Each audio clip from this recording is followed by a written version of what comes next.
아가서 5장 12절부터 16절까지 말씀입니다. 12절 말씀을 보시면 눈은 시냇가의 비둘기 같은데 우유로 씻은 듯하고 아름답게도 박혔구나. 이 여인이 자기의 그 낭군, 자기의 신랑, 자기를 사랑하는 자를 향해서 아름다운 노래를 부릅니다. 이 얼핏 보게 되면 여자가 남자를 대하여서 남자에 대해서 하는 얘기가 아니라 남자가 여자를 이렇게 높이고 아름답게 표현하는 것 같이 보이지만 이건 그렇지 않습니다. 여자가 자기의 낭군을 이렇게 아름답게 표현하고 있는 거예요. 이것은 어떻게 보면 신약의 성도가 혹은 하나님을 믿는 주의 백성이 하나님을 향해서 우리와 같이 이렇게 복음을 따라서 예수님을 믿는 자들은 예수님을 향하여서 우리가 하는 고백입니다. 자, 어떻게 고백하는가?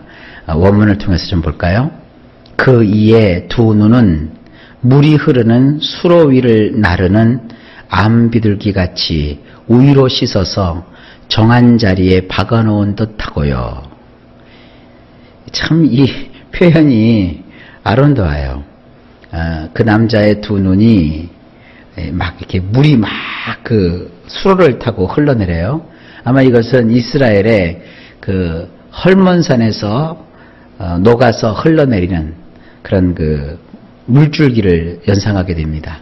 물이 콸콸콸콸콸 하고 막 그 흐르고 있는데 그 위에 그 암비둘기가 하얀 우유로 씻은 듯한 암비둘기가 그 위를 이렇게 막 날아다녀요. 그래서 그 눈은 그렇게 암비둘기 같이 우유로 씻어서 어떤 그 정한 자리에 박아놓은 듯하대요.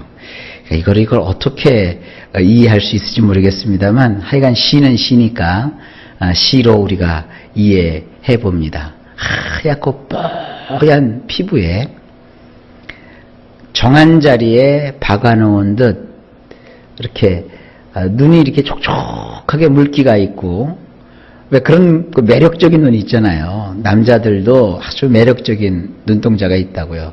물기가 촉촉하고 눈동자가 하얗고 그리고 그 안에 그 눈 초점이 있는 그 눈알이라고 하나요? 이렇게 표현하는 게 확 죽네요. 표현이. 그렇게 새카만 눈동자가 이렇게 탁 박혀 있는 아주 맑은 눈을 가진 소유자. 주님은 이러한 그 맑은 눈동자로 우리를 살피신다고요. 얼마나 아름다운 모습인지 모릅니다. 자, 그 다음에 13절로 가봅시다. 뺨은 향기로운 꽃밭 같고 향기로운 풀 언덕과도 같고 입술은 백합화 같고 모략의 즙이 뚝뚝 떨어지는구나. 원문이 이렇게 되어 있습니다. 그 이에 양쪽 볼은 발삼향 풍기는 정원의 테라스같이 향품들을 쌓아놓은 탑들과 같답니다. 그의 입술들은 백합화들 이어서 모략이 흘러넘쳐 떨어진답니다. 그 남자의 양쪽 볼은 이 발삼향. 요즘 그 광고나 이런 거 보니까 발삼향 광고도 있대요. 아주 그 명품, 향품 혹은 향료, 요즘식으로 얘기하면 무슨 화장품이죠. 그런 발삼향이 풍기는 이 정원의 테라스 같이. 이 테라스가 여러분 되게 뭘 생각하시면 되냐면 그 아파트 같은 데 보면 그 베란다라고 자꾸 얘기하잖아요. 그 베란다가 사실은 테라스입니다. 이 정원 쪽으로 이렇게 테라스가 이렇게 돼 있으면 사람들이 그 테라스를 밟고 이게 정원을 즐기는 거예요. 그런 테라스 같이 향품들을 쌓아놓은 탑들과 같답니다. 이 테라스가 이렇게 펼쳐져 있는 이렇게 테라스가 이렇게 나 있는 정원에 그 발삼향이 이렇게 잔뜩 풍겨요. 근데 그 향품들을 높이 이렇게 쌓아 놓았어요. 이걸 어떻게 여기 현장에 안 가보면 이걸 어떻게 표현할 길이 없습니다. 근데 좌우지간 그의 그 양뺨에서 그 향기가 발산이 되고 이 뺨이 이렇게 약간 여기가 광대뼈가 나온 건 아니지만 이 뺨이 이렇게 도톰하게 살이 올라있는 그런 모습입니다.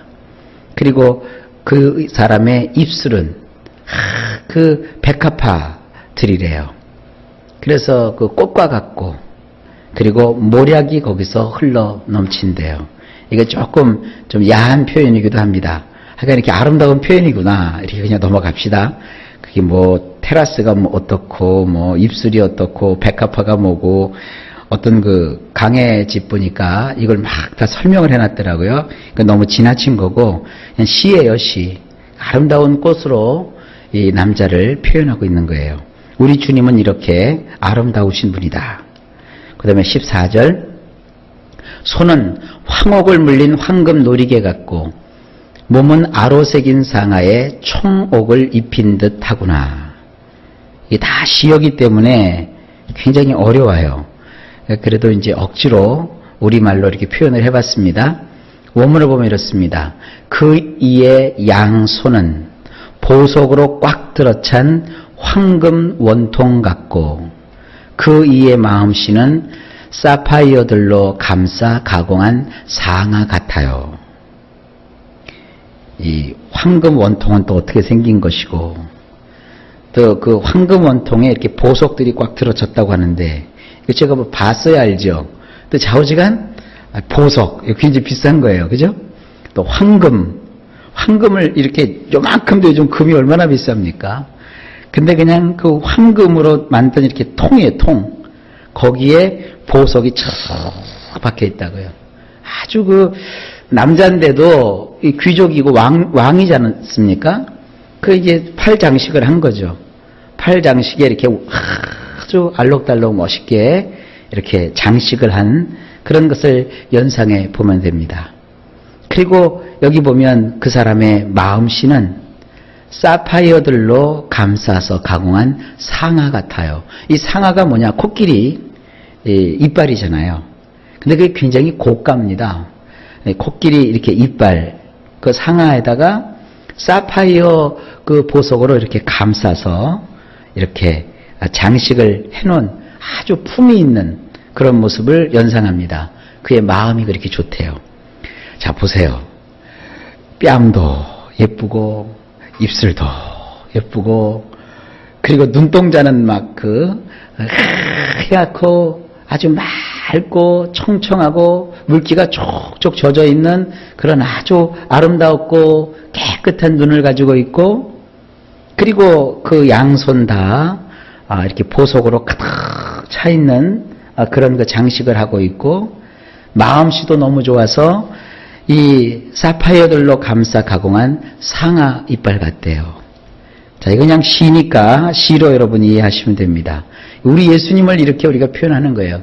여러분, 제가 묻습니다. 여러분은 예수님을 얼마만큼 만나셨어요? 예수님을 어디까지 아세요? 예수님은요, 어떤 분들은 그렇게 그리대요.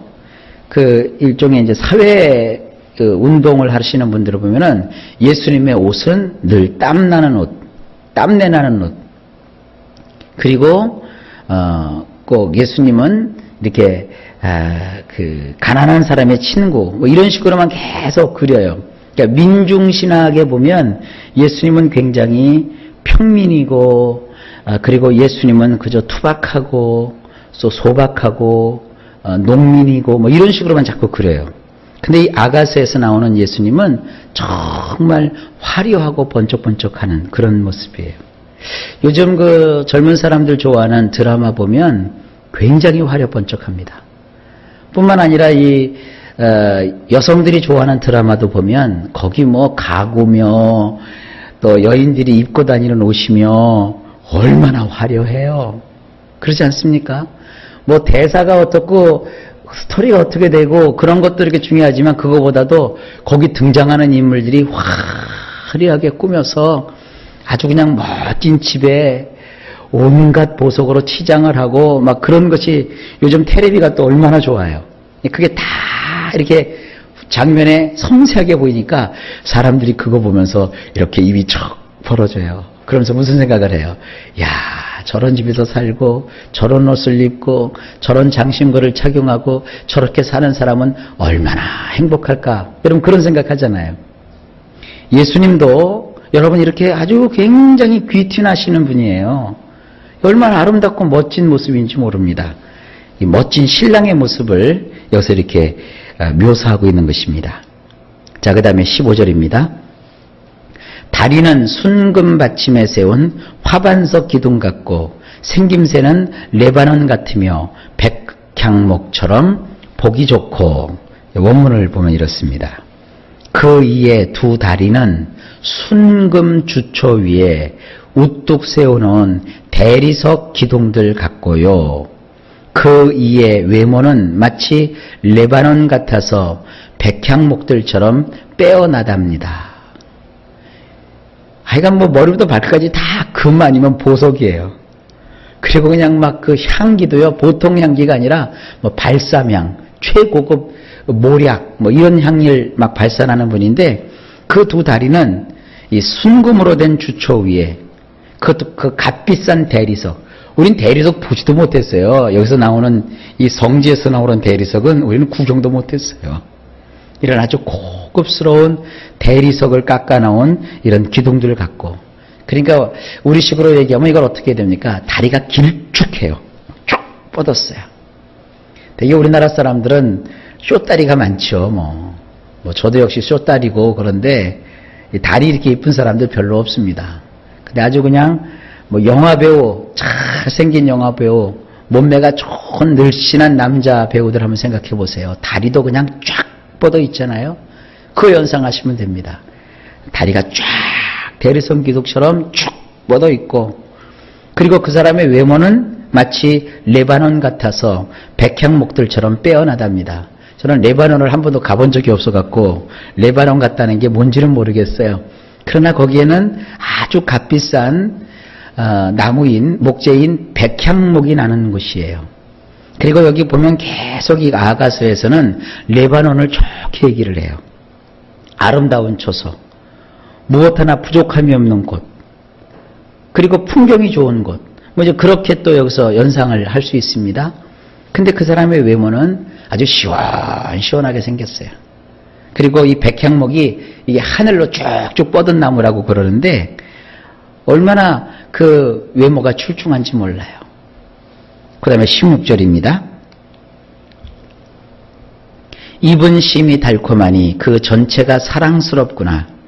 예루살렘 딸들아, 이는 내 사랑하는 자요 나의 친구로다. 원문이 이렇습니다. 그 이의 입천장은 달콤하답니다. 그 이의 모든 것이 그저 호감이 갈 뿐이랍니다. 이 이가 내가 사랑하는 자랍니다. 이 이가 나의 짝이랍니다. 예루살렘의 딸들이여. 이제 이 여인이 이 굉장한 난군을 이제 신랑으로 맞이합니다.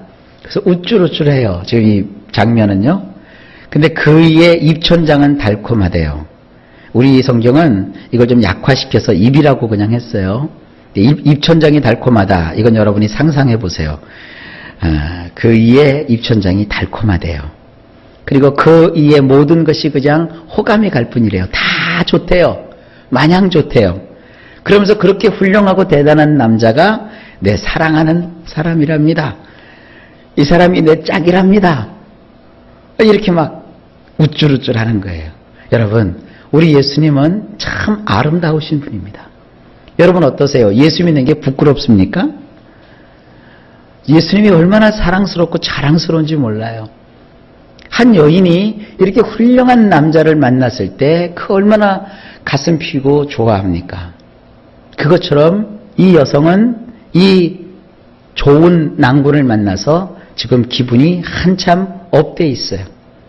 우리 예수님을 우리가 구세주와 주님으로 영접하고 그 주님의 귀하고 귀한 모습을 우리가 보면서 우리는 이 신앙의 이러한 우쭐거림이라고 하면 조금 이상한 표현이지만 어쨌든 우리가 어깨를 펴고 아주 가슴이 뿌듯한 거예요. 이러한 그 신앙에 여러분이 자존감을 가져야 돼요. 어떤 분은 예수 믿으면서도 이 주님의 아름다움을 경험을 못해요. 여러분, 주님의 아름다움은 우리가 평생을 노래해도 끝나지 않습니다. 이 주님의 아름다움, 주님의 거룩하심, 주님의 귀하심은 우리가 평생 입에 달고 살아도 부족합니다.